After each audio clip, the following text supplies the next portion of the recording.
I don't 손주 know, it's 구하고 moving too 싶으면 fast. 빨리 Try 동부쳐 it again. 할배. 내 손자가 나를 속이려 했다는 걸 그날 밤 처음 알았다. 아니, 정확히는 내 손자를 사칭한 누군가가 말이다. 하지만 그 순간만큼은 정말로 민호가 나를 버리려는 건 아닌지 하는 서늘한 두려움이 가슴 한편을 스쳐갔다. 서울 종로구, 해가 완전히 지고 난 후에 고요한 저녁이었다. 퇴직한 지 벌써 3년째, 박진호는 강력계 형사로서의 30년 세월을 뒤로하고 평온한 일상을 보내고 있었다. 그날도 저녁 식사를 마치고 뉴스를 보며 차분히 하루를 정리하려던 참이었다. 따르릉. 전화벨이 울렸다. 평소라면 이 시간에는 누구도 전화하지 않는다. 여보세요? 민호 할아버지 되시죠? 안녕하세요. 민호 친구라고 합니다. 목소리에 급박함이 배어 있었다. 하지만 뭔가 어색했다. 음성은 분명 젊은 남자의 것이지만 마치 연기를 하는 것 같은 어색함이 있었다. 박진호의 눈이 가늘어졌다. 30년간 강력계에서 수많은 거짓말쟁이들을 상대해온 그였다. 범죄자들의 목소리에서 풍기는 미묘한 떨림, 말끝을 흐리는 습관, 급작스럽게 높아지는 음조까지. 모든 것이 그의 뇌리에 경보음을 울렸다. 민호 친구라고? 무슨 일이야? 할아버지, 큰일 났어요. 민호가 사고가 나서 상대방이 합의금을 요구하고 있어요. 지금 당장 5천만 원이 필요해요. 5천만 원. 너무나 구체적이고 큰 금액이었다. 그리고 지금 당장이라는 말. 모든 사기꾼들이 사용하는 전형적인 수법이었다. 박진호는 침묵했다.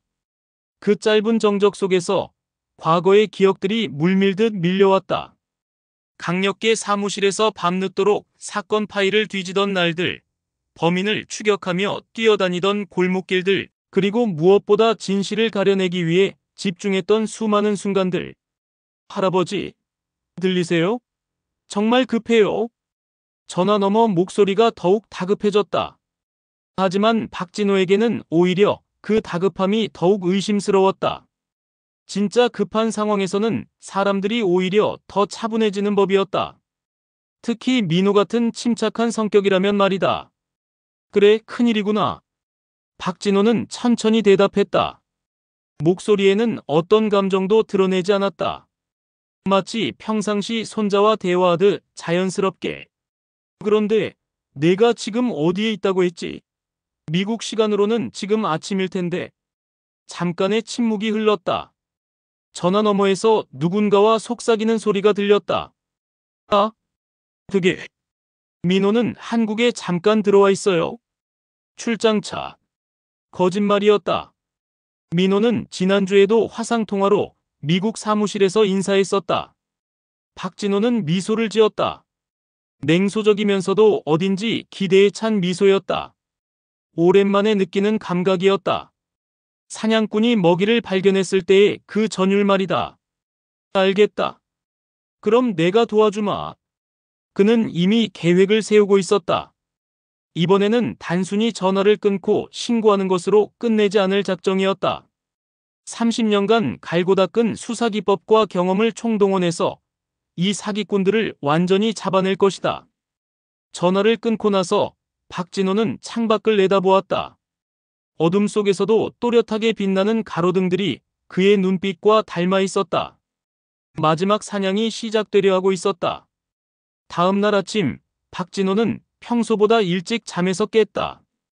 어젯밤 전화 이후로 잠이 오지 않았다. 아니, 정확히는 잠들고 싶지 않았다. 오랜만에 피가 끓는 기분이었다. 마치 은퇴 전 중요한 사건을 앞두고 밤을 지새우던 그때처럼.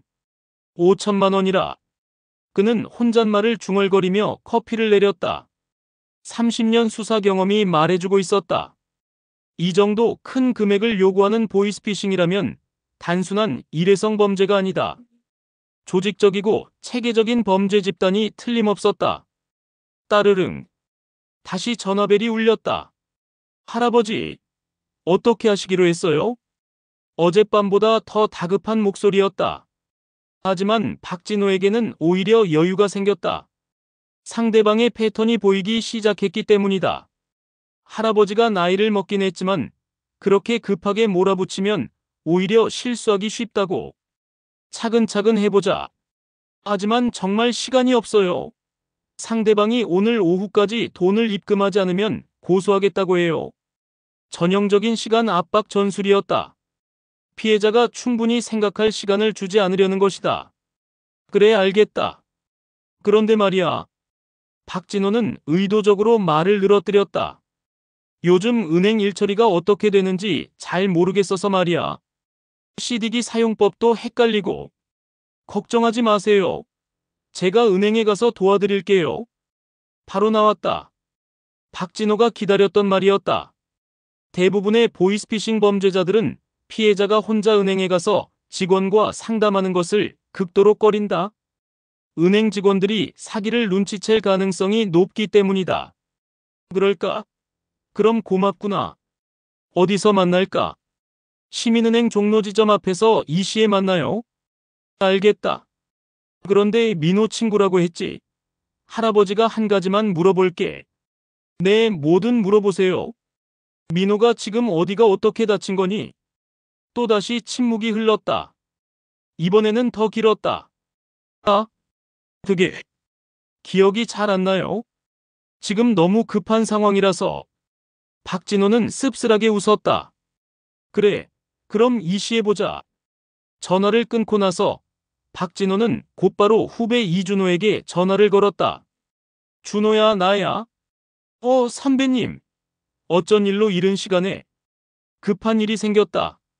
지금 당장 만날 수 있나? 이준호는 박진호의 목소리에서 뭔가 심상치 않은 기운을 느꼈다. 평소 차분하고 여유로운 선배가 이렇게 긴급하게 연락하는 경우는 거의 없었다. 물론입니다. 어디서 만날까요? 경찰서 근처 그 카페. 30분 후에. 30분 후 카페에서 마주 앉은 두 사람. 박진호는 어젯밤부터의 상황을 자세히 설명했다. 이준호는 듣는 내내 눈이 커졌다. 선배님, 그럼 오늘 오후에 직접 사기꾼을 만나겠다는 말씀이세요? 그렇다. 하지만 혼자 하려는 게 아니야. 너희 도움이 필요해. 박진호는 주머니에서 수첩을 꺼내 펼쳤다. 어젯밤부터 생각해온 계획이 빼곡히 적혀 있었다. 먼저 은행 CCTV 협조 요청, 그리고 주변에 편의복 차림의 형사들 배치. 사기꾼이 도망칠 가능성에 대비해서 주요 도로와 지하철 출구도 확인해야 해. 이준호는 선배의 치밀함에 감탄했다. 역시 30년 경력의 베테랑이었다. 하지만 선배님, 위험하지 않을까요? 상대방이 폭력적으로 나올 수도 있고. 박진호의 눈이 반짝였다. 마치 오래된 검이 다시 나를 세우는 것 같았다. 걱정 마라. 내가 누군지 잊었나? 30년간 강력 사건만 다뤄온 박진호다. 게다가 그는 잠시 멈춤을 두었다. 이번엔 그들이 잘못된 상대를 건드린 거야. 오후 1시 30분. 박진호는 시민은행 종로 지점 근처에 도착했다. 주변을 둘러보니 이미 이준호가 배치한 형사들이 자연스럽게 포진해 있었다. 누가 봐도 평범한 시민들 같았지만 박진호의 숙련된 눈에는 모두 보였다. 그는 심호흡을 했다. 오랜만에 느끼는 긴장감이었다. 하지만 두려움은 없었다. 오히려 기대감이 더 컸다. 자, 그럼 시작해볼까? 사냥꾼이 마침내 거미줄을 완성했다. 이제 먹이가 걸려들기를 기다릴 일만 남았다. 오후 2시 정각, 시민은행 종로 지점 앞. 박진호는 벤치에 앉아 신문을 읽는 척하며 주변을 관찰했다. 30년간 몸에 밴 습관이었다. 모든 것을 파악하고 모든 상황에 대비하는 것. 은행 출입구, 주변 상가, 도로 상황까지 한 번에 머릿속에 그려졌다. 2시 5분, 젊은 남자 하나가 서둘러 다가왔다. 키 175cm 정도, 마른 체형에 검정 재킷을 입고 있었다. 계속해서 주변을 두리번거리며 불안한 기색을 보였다. 전화 목소리의 주인이 분명했다. 할아버지. 김철수였다. 그는 박진호에게 다가가며 억지로 밝은 표정을 지었다. 하지만 그의 눈은 계속해서 주변을 경계하고 있었다. 민호 친구구나. 박진호는 자연스럽게 일어나며 미소를 지었다. 하지만 그의 눈은 김철수의 모든 것을 분석하고 있었다. 손톱을 물어뜯은 흔적, 다리를 계속 떠는 습관, 말할 때 눈을 제대로 마주치지 못하는 모습까지. 할아버지, 정말 급해요. 빨리 들어가서 돈을 보내야 해요. 김철수는 박진호의 팔을 잡으며 은행 쪽으로 이끌려 했다. 하지만 박진호는 꿈쩍도 하지 않았다. 그렇게 급하면 안 되지. 할아버지가 나이를 먹어서 다리도 아프고 머리도 어지러워. 천천히 가자. 하지만 할아버지 말 안 듣겠다고. 박진호의 목소리에는 30년간 수많은 범죄자들을 다뤄온 권위가 배어 있었다. 김철수는 순간 위축되며 고개를 끄덕였다. 죄송해요. 너무 걱정이 돼서. 그래, 이해한다. 그런데 말이야. 박진호는 김철수를 자세히 보며 말했다. 너 많이 말랐구나. 너도 미국에서 생활하는 거니? 김철수는 당황했다. 아, 네, 일이 바빠서. 또다시 침묵이 흘렀다. 김철수의 이마에 땀방울이 맺혔다. 박진호는 속으로 웃었다. 이미 게임은 끝났다. 하지만 아직 마지막 카드를 꺼낼 때가 아니었다. 그래, 그럼 들어가자. 두 사람이 은행 안으로 들어갔다. 은행 내부는 평소와 다름없이 고객들로 붐볐다. 하지만 박진호는 알고 있었다. 저 구석에 앉아 신문을 읽는 중년 남성, 창구에서 업무를 보는 젊은 여성, 모두 이준호가 배치한 형사들이었다. 할아버지, 저기 CD기로 가시죠. 김철수가 박진호를 CD기 앞으로 안내했다. 손이 미세하게 떨리고 있었다. 이 기계 참 복잡하게 생겼네. 예전에는 이런 거 없어도 잘 살았는데. 박진호는 일부러 버벅거리며 CD기 앞에 섰다. 김철수는 조급해하며 그의 옆으로 다가왔다. 제가 도와드릴게요. 카드 넣으시고. 잠깐. 박진호는 김철수의 손을 제지했다. 내가 직접 해볼게. 요즘 젊은 친구들이 도와준다고 하지만 난 배울 겸 스스로 하는 게 좋아. 김철수는 더욱 조급해했다. 시간이 지날수록 들킬 위험이 커지고 있었다. 할아버지, 정말 급해요. 그 순간 박진호가 갑자기 뒤돌았다. 그의 눈이 김철수를 매섭게 노려보았다. 급하다고. 김철수는 그 눈빛에 순간 얼어붙었다. 마치 사냥감이 사냥꾼의 정체를 뒤늦게 깨달은 것 같았다. 너는 누구냐? 박진호의 목소리가 낮고 차갑게 변했다. 30년간 수많은 범죄자들을 신문할 때 사용했던 그 목소리였다. 할아버지, 저 민호 친구 철수예요. 철수? 박진호가 한 발짝 다가섰다. 내 손자 민호는 지금 미국 로스앤젤레스에서 회계사로 일하고 있다.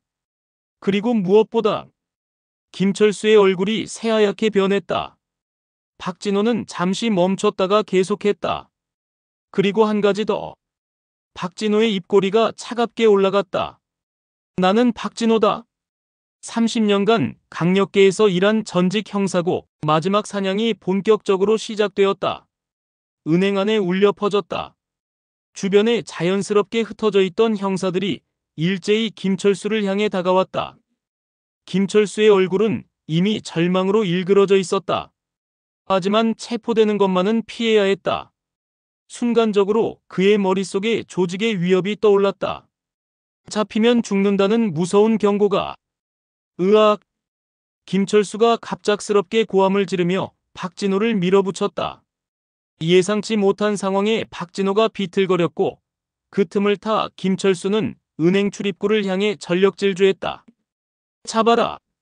이준호가 외쳤지만 김철수는 이미 은행 밖으로 뛰어나가고 있었다. 30대 초반의 젊은 체력으로 필사적으로 달렸다.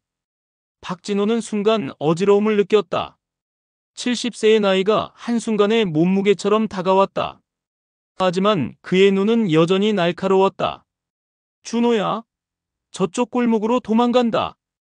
박진호의 외침에 형사들이 김철수를 쫓아 은행 밖으로 뛰어나갔다. 하지만 김철수는 이미 상당한 거리를 벌어놓은 상태였다. 골목길로 접어든 김철수는 숨을 헐떡이며 뒤를 돌아보았다. 다행히 경찰들과는 거리가 벌어져 있었다. 하지만 안심하기에는 이르렸다. 이 새끼, 어디 가나 보자. 낮고 차분한 목소리가 들렸다. 김철수가 고개를 돌리자 박진호 할아버지가 골목 입구에 서 있었다.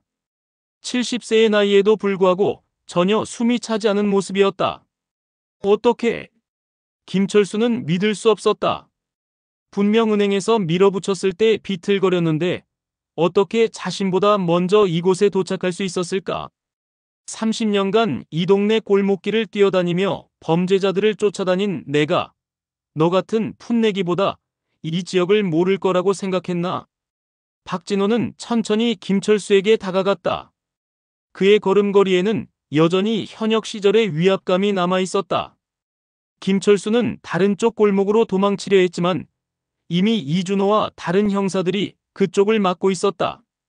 완전히 포위당한 상황이었다. 할아버지, 제발. 저도 먹고 살려고 한 거예요. 김철수가 무릎을 꿇으며 애원했다.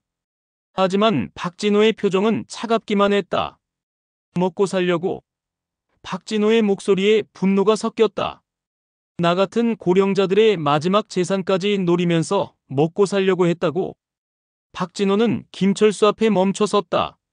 너 같은 놈들 때문에 얼마나 많은 어르신들이 평생 모은 돈을 잃고 자식들에게 미안해하며 고통받는지 아느냐? 김철수는 대답할 말이 없었다. 그저 떨기만 할 뿐이었다. 내가 30년간 강력계에서 보아온 범죄자들 중에서도 너희들이 가장 비열하다. 박진호의 눈에 차가운 분노가 타올랐다. 약한 사람들의 선량함을 이용해서 돈을 빼앗는 놈들 말이야. 이준호가 수갑을 들고 다가왔다. 선배님, 수고하셨습니다. 박진호는 고개를 끄덕이며 물러섰다. 하지만 그의 눈은 여전히 김철수를 노려보고 있었다. 잠깐. 박진호가 김철수를 향해 말했다. 너희 조직에 대해서 다 털어놔라. 너 혼자 끝날 문제가 아니다. 김철수는 고개를 저었다. 말할 수 없어요. 말하면 죽어요. 죽는다고. 박진호가 한 걸음 더 다가섰다. 지금 당장 감옥에 가는 게 확실한 상황에서 나중 일을 걱정하고 있나? 김철수의 눈에 공포가 가득했다. 조직의 보복이 무서웠지만 지금 당장 눈앞에 있는 이 늙은 형사가 더 무서웠다. 대포 통장은 누가 만들어주고 전화는 어디서 걸고 돈은 누가 찾아가는지 다 말해라. 박진호의 목소리에는 30년간 수많은 범죄자들을 신문해온 무게가 실려 있었다. 김철수는 결국 무너졌다. 저희는 그냥 전화만 걸고요. 통장이나 돈 찾는 건 다른 팀에서 해요. 다른 팀? 네. 총 4개 팀으로 나뉘어져 있어요. 전화팀, 통장팀, 출금팀, 그리고 김철수가 입을 다물었다. 하지만 이미 중요한 정보가 나왔다. 이준호가 박진호를 보며 감탄했다. 선배님, 정말 대단하세요. 30분도 안 되어서 이렇게 많은 정보를. 박진호는 쓸쓸한 미소를 지었다. 이게 내 마지막 수사가 될 것 같구나. 무슨 말씀을. 나이가 들면서 몸은 예전 같지 않아. 하지만 오늘만큼은 내가 아직 살아있다는 걸 보여준 것 같다. 박진호는 골목길 위를 올려다보았다. 석양이 지고 있었다. 마치 그의 마지막 수사를 축복해주는 것처럼. 김철수가 수갑을 찬 채 경찰차로 끌려가는 모습을 보며 박진호는 깊은 만족감을 느꼈다. 30년간의 경험이 헛되지 않았음을 확인한 순간이었다. 하지만 아직 끝이 아니었다. 김철수 뒤에는 더 큰 조직이 있었고 더 많은 피해자들이 기다리고 있었다. 준호야, 이제 진짜 사냥이 시작된다. 박진호의 눈에 다시 한번 사냥꾼의 불꽃이 타올랐다. 그날 밤 종로경찰서 수사과, 형광등 불빛 아래 박진호는 김철수의 공술서를 꼼꼼히 읽고 있었다. 30년간의 습관으로 그는 모든 세부 사항을 놓치지 않았다. 전화번호, 계좌번호, 만남의 장소까지 모든 것이 정교하게 계획된 범죄였다. 선배님, 집에 가서 쉬세요. 나머지는 저희가 처리하겠습니다. 이준호가 걱정스러운 목소리로 말했다. 박진호의 얼굴에는 피로가 역력했지만 그의 눈만은 여전히 예리했다. 아직 끝나지 않았어. 김철수는 그저 말단일 뿐이야. 박진호는 공술서에서 한 부분을 가리켰다. 봐라. 4개 팀으로 나뉘어져 있다고 했지. 전화팀, 통장팀, 출금팀. 그리고 마지막 하나를 말하지 않았어. 이준호가 자세히 들여다보았다. 총책팀이겠네요. 전체를 조율하는. 그렇다. 그리고 이들의 수법을 보면 단순한 범죄 조직이 아니야. 박진호는 또 다른 자료를 펼쳤다. 최근 3개월간 비슷한 수법의 보이스피싱 신고가 23건. 피해액만 총 12억 원이다. 이준호의 눈이 커졌다. 12억이요? 그런데 이상한 점이 있어. 모든 사건의 패턴이 거의 동일해. 합의금 요구 금액, 만남의 장소, 심지어 사용하는 대사까지 비슷하다는 거야. 박진호는 벽에 붙은 서울 지도를 가리켰다. 빨간 핀으로 표시된 사건 발생 지역들이 일정한 패턴을 보이고 있었다. 종로구, 중구, 용산구. 모두 은행 밀집 지역이고 고령자 인구가 많은 곳들이야. 이들은 철저하게 계획을 세우고 범행을 저질렀어. 그때 수사과 문이 열리며 한 명의 형사가 들어왔다. 박 선배님, 큰일 났습니다. 강민수 형사였다. 숨을 헐떡이며 급하게 보고했다. 김철수가 구치소에서 자살 시도를 했습니다. 박진호의 얼굴이 굳어졌다. 지금 상태는? 응급실로 이송됐는데 의식은 있습니다. 하지만 강민수는 잠시 말을 멈췄다. 계속 중얼거리고 있어요. 그들이 온다. 그들이 온다라면서. 박진호는 즉시 일어섰다. 30년의 경험이 말해주고 있었다. 김철수는 단순히 겁을 먹은 게 아니라 실제로 위험에 처해 있다는 것을. 병원으로 가자. 지금 당장. 30분 후 대학병원 응급실.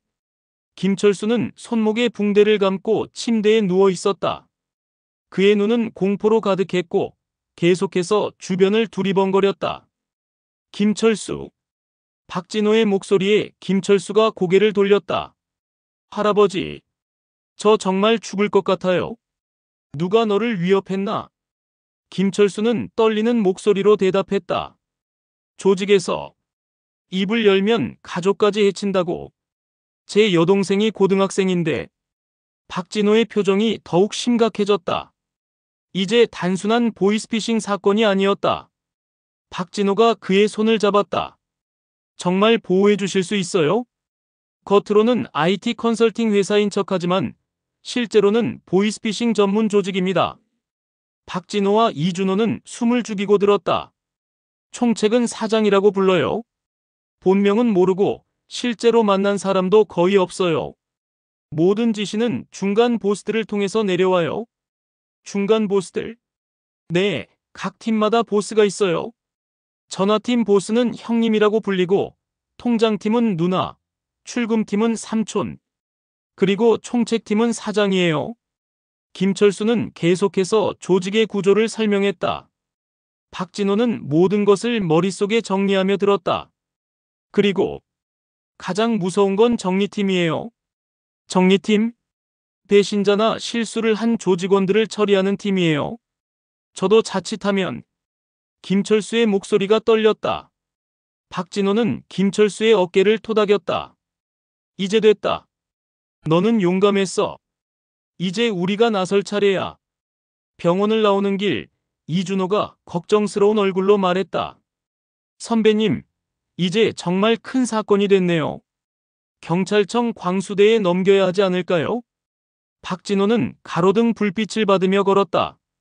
그의 뒤로 길게 늘어진 그림자가 마치 아직 끝나지 않은 그의 의지를 보여주는 것 같았다. 광수대도 필요하겠지. 하지만 준호야.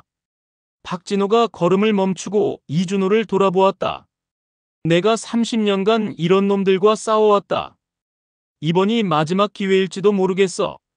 나이 때문에 물러서기에는 아직 내 안에 불이 꺼지지 않았다. 이준호는 선배의 눈빛을 보며 고개를 끄덕였다. 그 눈에는 아직도 현역 시절의 열정이 타오르고 있었다. 알겠습니다. 끝까지 함께하겠습니다. 박진호는 밤하늘을 올려다보았다. 별들이 반짝이고 있었다. 마치 오래된 사냥꾼을 격려해주는 것처럼. 화이트 컴퍼니. 이제 진짜 사냥감이 모습을 드러냈다. 마지막 사냥이 본격적으로 시작되었다. 다음 날 오전, 종로경찰서 수사회의실. 박진호 앞에는 화이트 컴퍼니 관련 자료들이 산더미처럼 쌓여 있었다. 김철수의 증언을 토대로 수집한 통화 기록, 계좌 추적 자료, 그리고 최근 3개월간의 보이스피싱 사건 현황까지. 마치 거대한 퍼즐의 조각들 같았다. 선배님, 밤새 안 주무셨어요? 이준호가 커피를 들고 들어오며 걱정스러운 목소리로 물었다.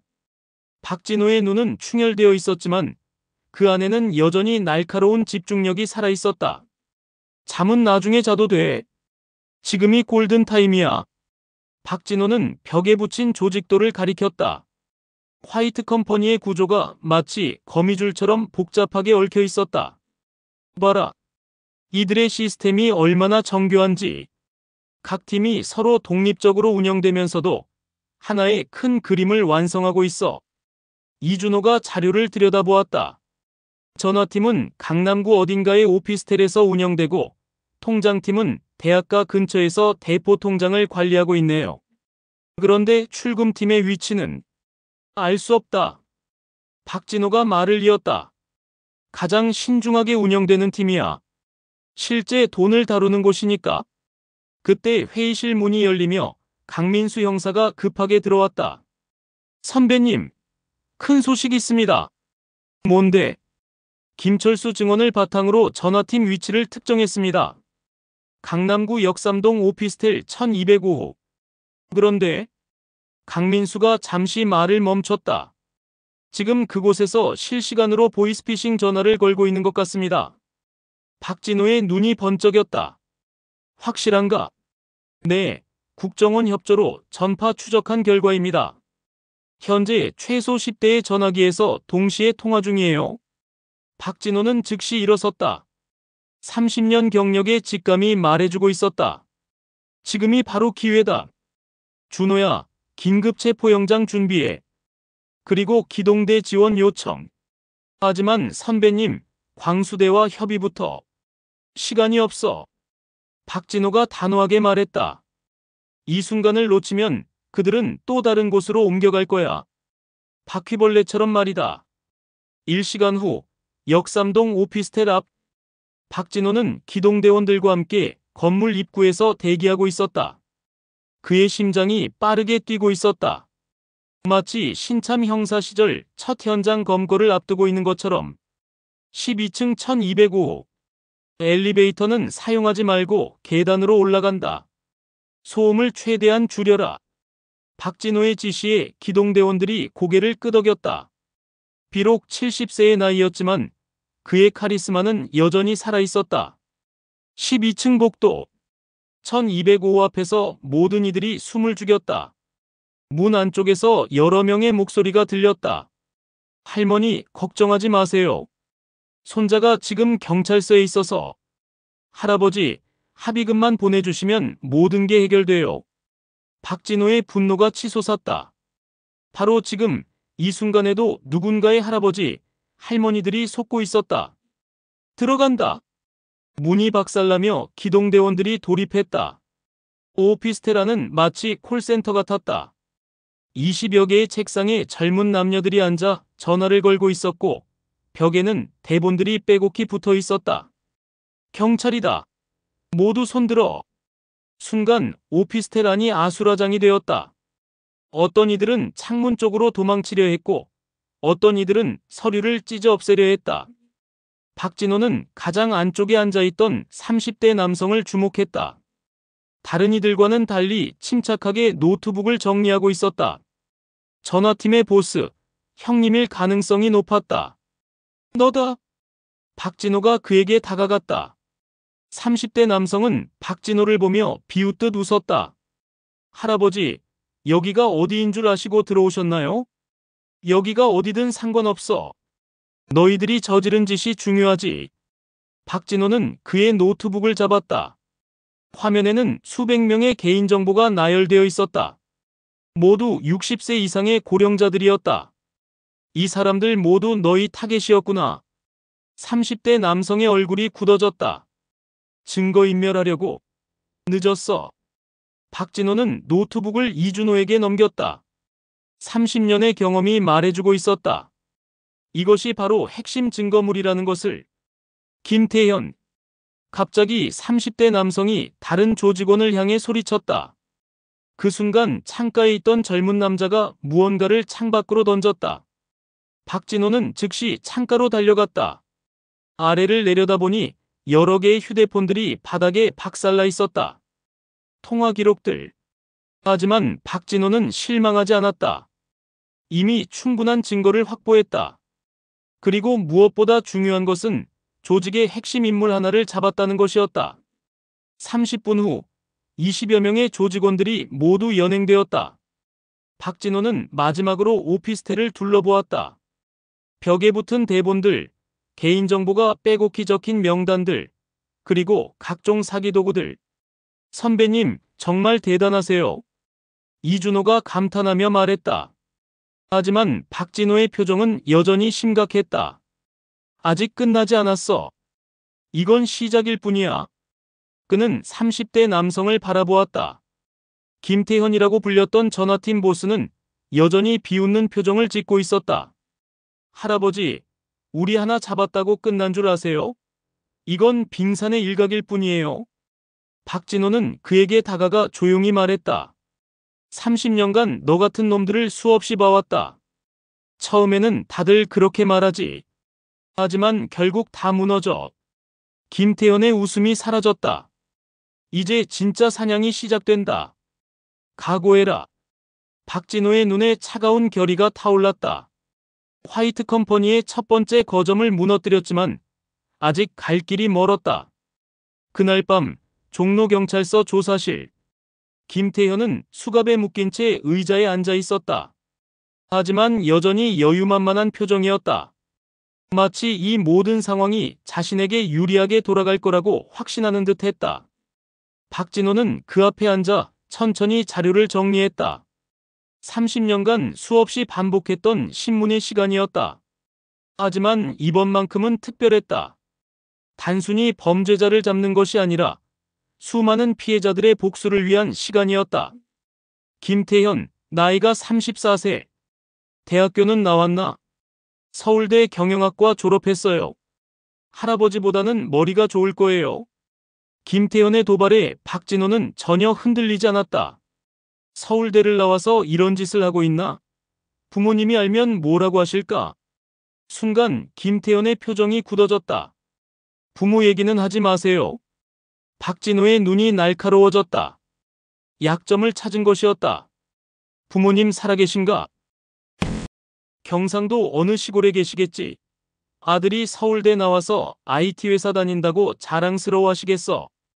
그런데 실제로는 고령자들 돈을 훔치는 사기꾼이라는 걸 아시면 그만해요. 김태현이 소리쳤다. 처음으로 감정이 드러났다. 박진호는 더욱 차근차근 다가갔다. 너도 누군가의 아들이야. 그런데 왜 다른 사람의 부모님들에게 이런 짓을 저지르지? 김태현은 고개를 숙였다. 하지만 여전히 입을 다물고 있었다. 김태현, 내가 30년간 이런 놈들을 수없이 봐왔다. 처음에는 다들 버틴다. 하지만 결국 다 무너져. 왜 그런 줄 아나? 박진호는 자리에서 일어나 김태현 앞으로 다가갔다. 양심 때문이야. 내가 아무리 돈에 눈이 멀었어도 밤에 잠자리에 들 때마다 생각날 거야. 내가 오늘 울린 할머니 목소리, 돈 때문에 절망하던 할아버지 목소리들이 말이야. 김태현의 손이 미세하게 떨렸다. 그리고 무엇보다 박진호는 목소리를 더 낮췄다. 너희 조직은 이미 너를 버렸어. 뭐라고요? 오늘 오후에 체포된 조직원들 중에서 대포 통장 관련 인물 3명이 벌써 다 불었어. 너희 전화팀 위치, 운영 방식, 심지어 너의 진짜 역할까지 다 털어놨다고.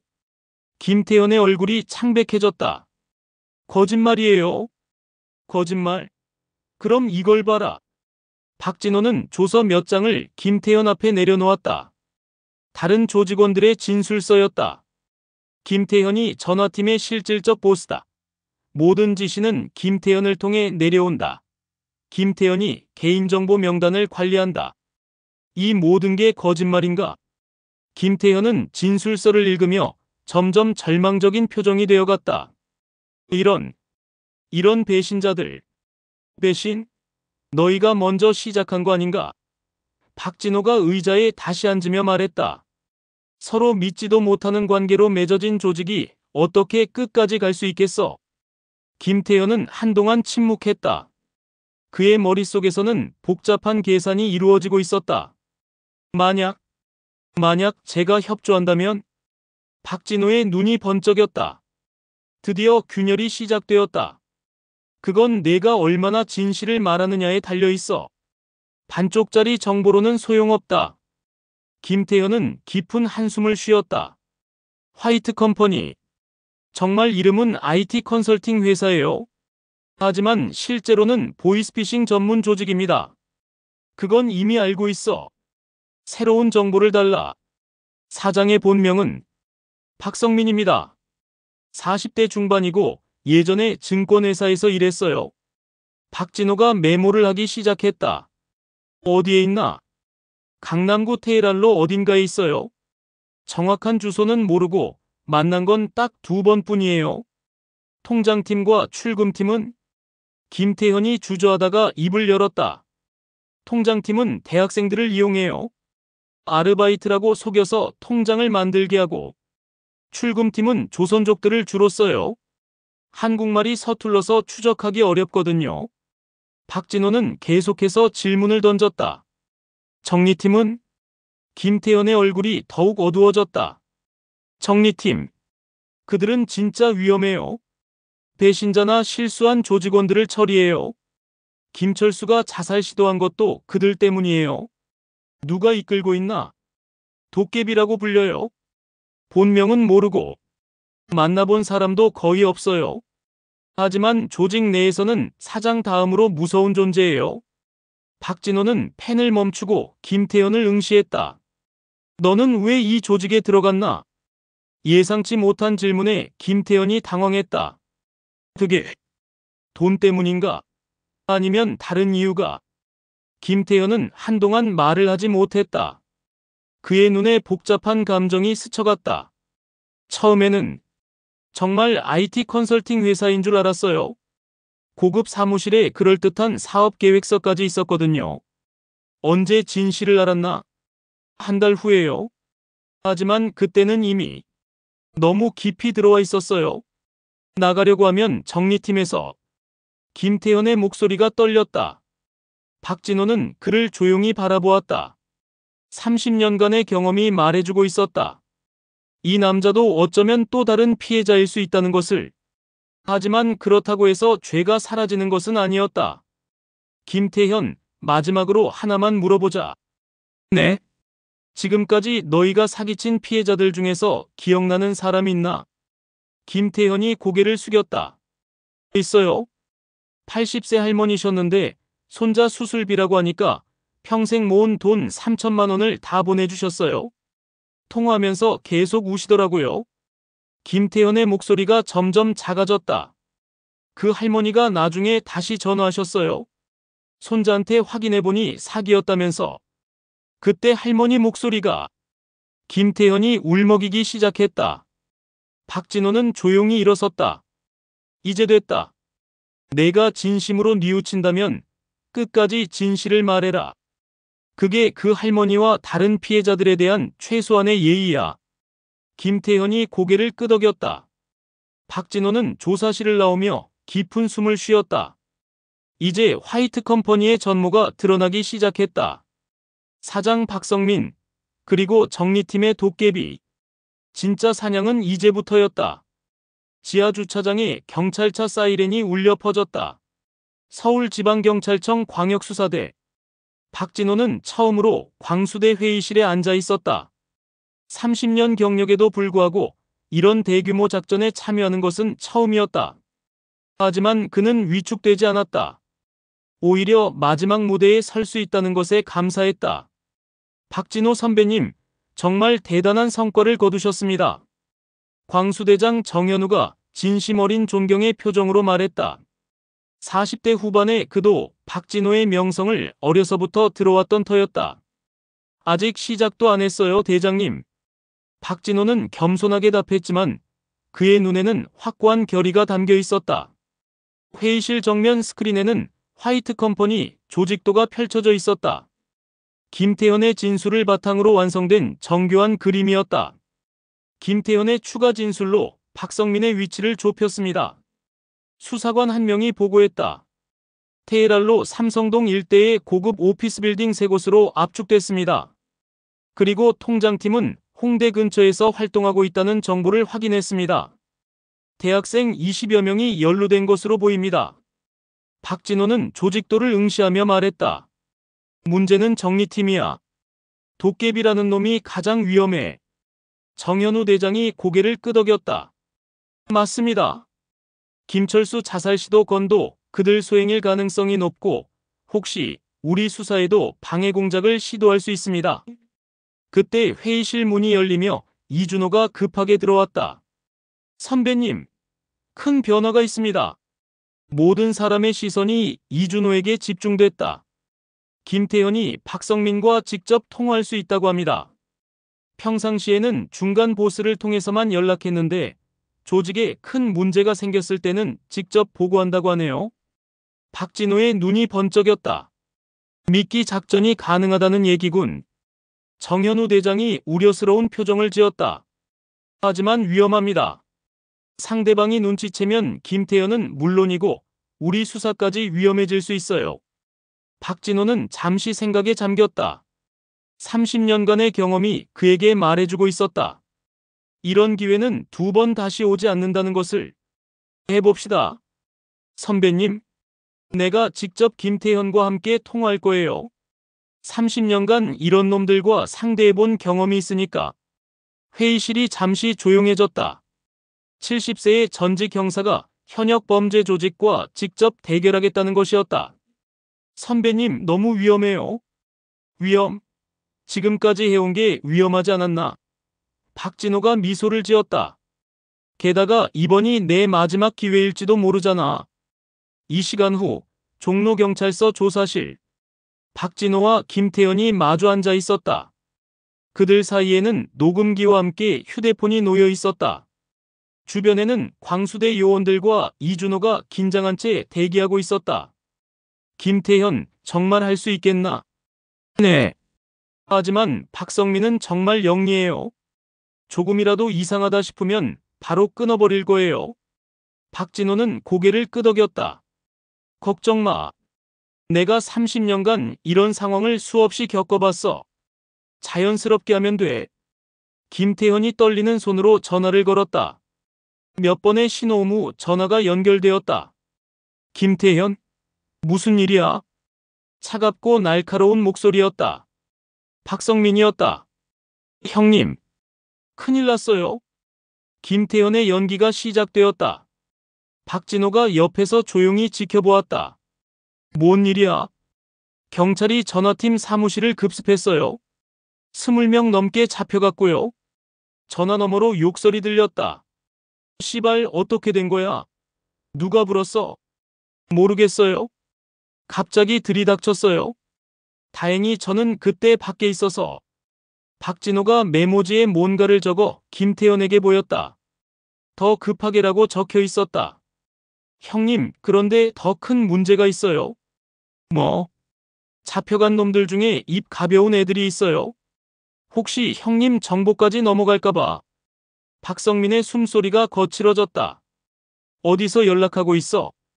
PC방이요. 휴대폰은 다 버렸어요. 지금 당장 만나자. 장소는?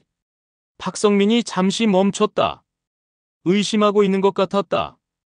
김태현, 너 지금 혼자야? 긴장의 순간이었다. 김태현이 박진호를 힐끗 쳐다봤다. 박진호가 고개를 끄덕이며 손짓으로 계속하라는 신호를 보냈다. 네, 혼자예요. 무서워서 숨어 있어요. 그럼 우리가 평소에 쓰던 암호로 얘기하자. 지난주에 내가 뭐라고 했지? 김태현의 얼굴이 창백해졌다. 예상하지 못한 질문이었다. 박진호가 재빠르게 메모지에 모르겠다고 해라고 적었다. 형님, 지금 머리가 너무 복잡해서 기억이 안 나요. 김태현, 너 지금 어디 있어?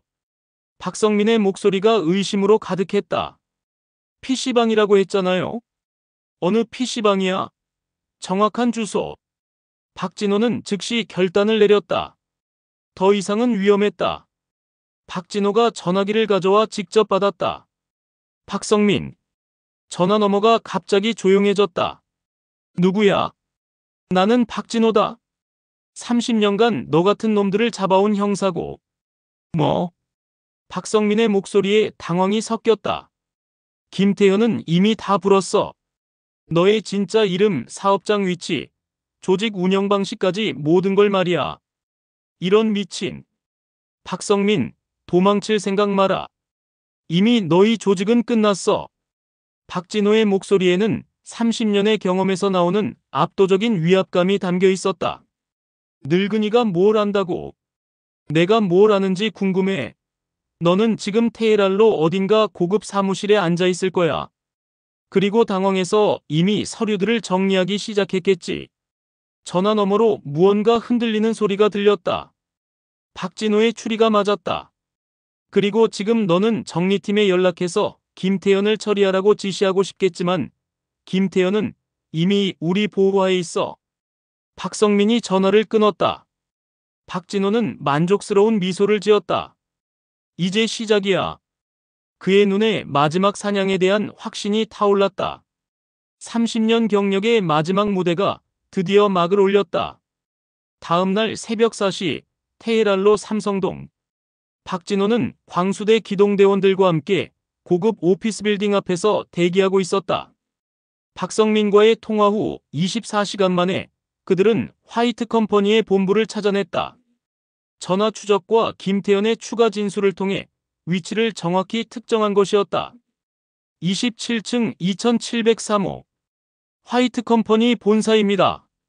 정현우 대장이 작전 브리핑을 마쳤다. 하지만 박진호의 표정은 여전히 심각했다.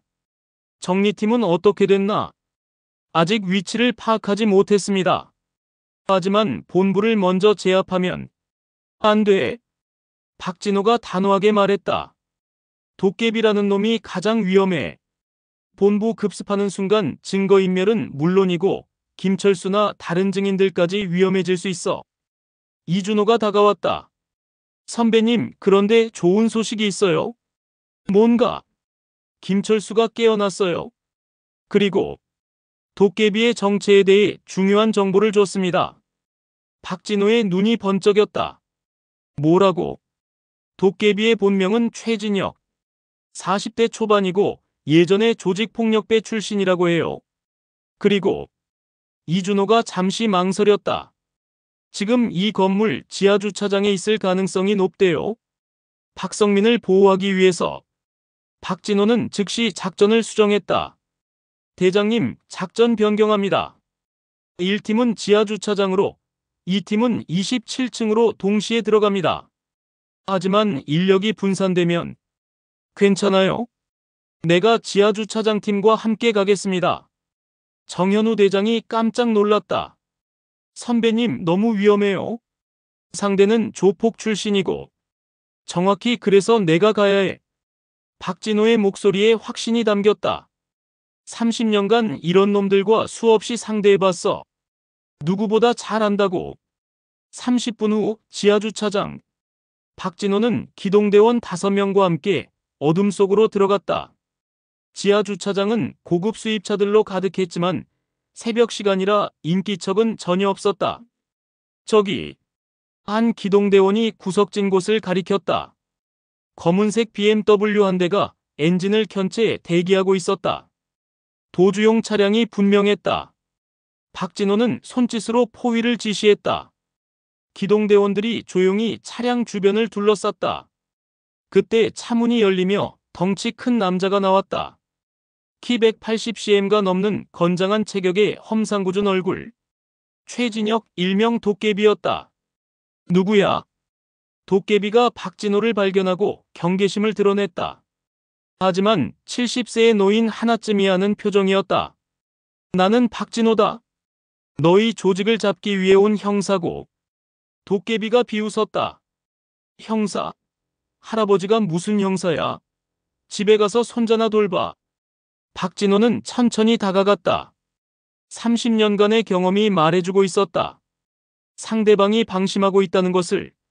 최진혁, 너 예전에 마포구에서 활동했지? 도깨비의 표정이 변했다. 어떻게 내 이름을?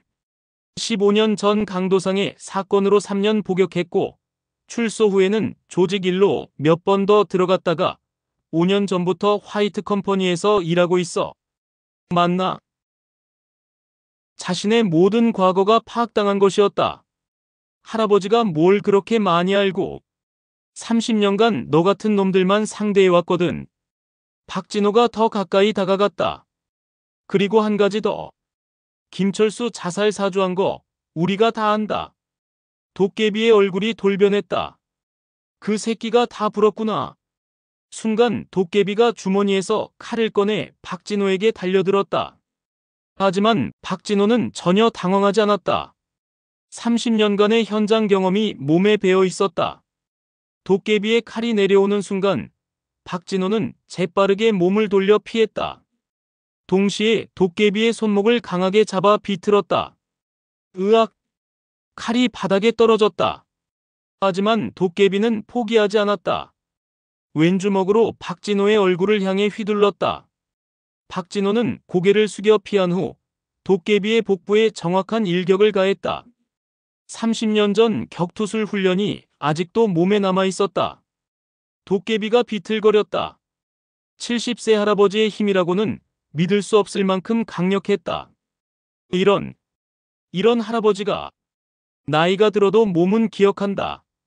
박진호가 차분하게 말했다. 30년간 너 같은 놈들과 싸워온 몸이 어디 가겠나? 기동대원들이 달려와 도깨비를 완전히 제압했다. 하지만 박진호는 아직 끝나지 않았다는 것을 알고 있었다. 최진혁, 박성민은 어디 있나? 말할 수 없어. 말 안 할 거야? 그럼 내가 김철수에게 한 협박부터 다시 들어보자. 박진호는 휴대폰을 꺼내 녹음 파일을 재생했다. 김철수가 병원에서 진술한 내용이었다. 입 열면 너뿐만 아니라 가족도 끝장이야. 여동생이 고등학생이라고 했지. 이 모든 게 내 목소리 맞나? 도깨비의 얼굴이 창백해졌다. 어떻게? 김철수가 다 녹음해뒀어. 내가 협박할 때마다 말이야. 이는 박진호의 기지였다. 실제 녹음은 없었지만 도깨비를 심리적으로 압박하기 위한 전술이었다. 최진혁, 이제 선택해라. 끝까지 버티다가 가중처벌 받을 거냐? 아니면 협조해서 선처받을 거냐? 도깨비는 한동안 고민하다가 입을 열었다. 박성민은 27층에 있을 거예요. 하지만 이미 도망갔을지도. 그때 박진호의 무전기에서 정현우 대장의 목소리가 들렸다. 선배님, 27층에서 박성민 확보했습니다. 박진호는 안도의 한숨을 쉬었다. 그리고 컴퓨터에서 피해자 명단 1만 2천 명과 범행 증거들을 모두 확보했습니다.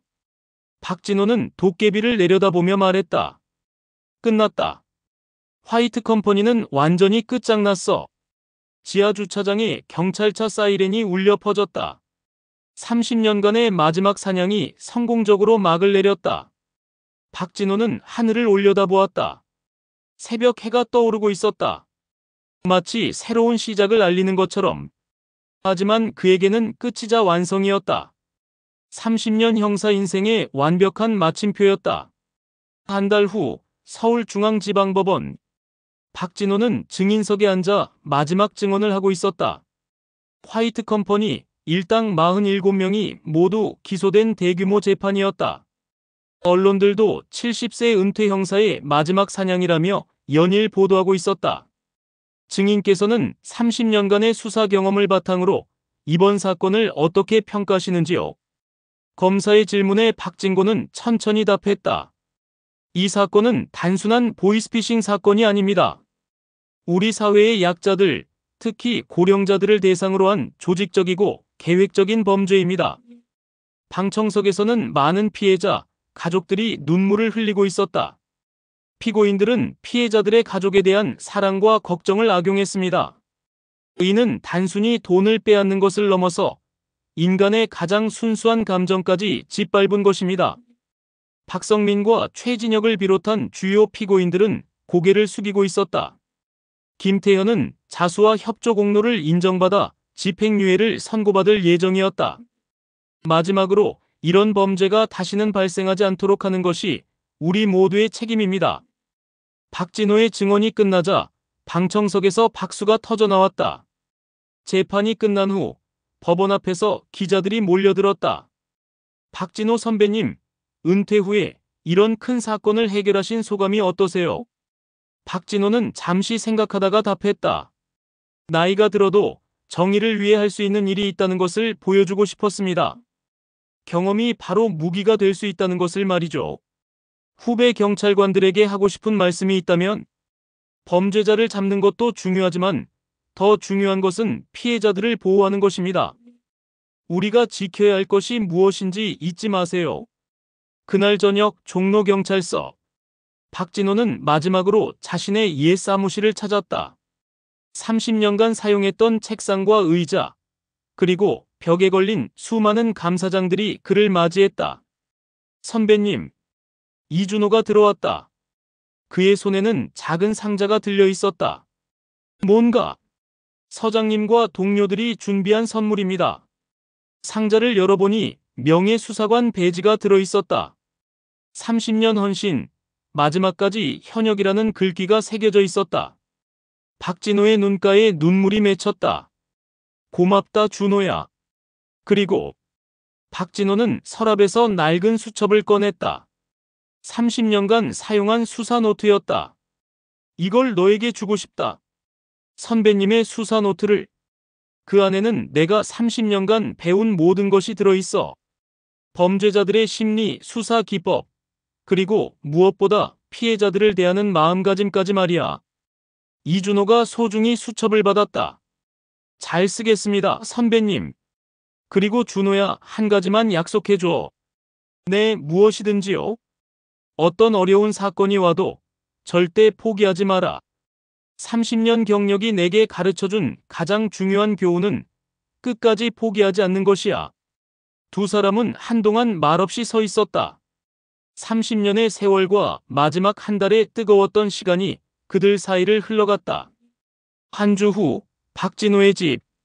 거실에 앉아 뉴스를 보고 있던 박진호의 표정이 밝아졌다. 화이트 컴퍼니 보이스피싱 조직 주범들에게 중형이 선고됐습니다. 박성민 대표에게는 징역 12년, 정리팀장 최진혁에게는 징역 8년이 각각 선고됐습니다.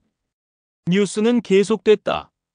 또한 이번 사건으로 확보된 1만 2천 명의 피해자 명단을 바탕으로 전국적인 보이스피싱 피해 신고센터가 설립됐습니다. 박진호는 만족스러운 미소를 지었다. 그의 마지막 사냥이 더 큰 변화의 시작이 된 것이었다. 전화벨이 울렸다. 할아버지. 진짜 민호의 목소리였다. 미국에서 걸어온 것이었다. 민호야, 잘 지내고 있나? 네, 할아버지. 뉴스 봤어요? 정말 대단하세요. 박진호는 웃었다. 손자의 목소리가 이렇게 반가울 줄 몰랐다. 할아버지가 TV에 나오니까 이상하더라. 근데 정말 자랑스러워요. 고맙다, 민호야. 할아버지, 곧 한국에 갈 거예요. 오랜만에 할아버지랑 시간 보내고 싶어요. 전화를 끊고 나서 박진호는 창밖을 바라보았다. 석양이 지고 있었다. 하지만 이번에는 끝이 아니라 새로운 시작 같았다. 30년간의 형사 생활은 끝났지만 인생은 아직 계속되어야 했다. 이제는 할아버지로서 한 사람의 인간으로서 살아갈 시간이었다. 하지만 만약 또 다른 약자들이 위험에 처한다면 언제든 다시 나설 준비가 되어 있었다. 나이가 들어도 정의를 위한 마음은 늙지 않기 때문이었다. 그날 밤 박진호는 오랜만에 깊고 편안한 잠에 들었다. 30년간 쫓아다니던 범죄자들의 그림자가 아니라 감사하는 피해자들의 목소리와 함께 마지막 사냥꾼의 긴 여정이 마침내 완성되었다. 그리고 그 유산은 후배들과 사회 전체에 고스란히 남겨졌다. 정의는 나이를 묻지 않았다. 그리고 진정한 사냥꾼은 결코 은퇴하지 않는다는 것을 박진호가 몸소 증명해 보였다. 오늘도 들어주셔서 감사합니다. 행복하시고 감사한 하루 응원합니다.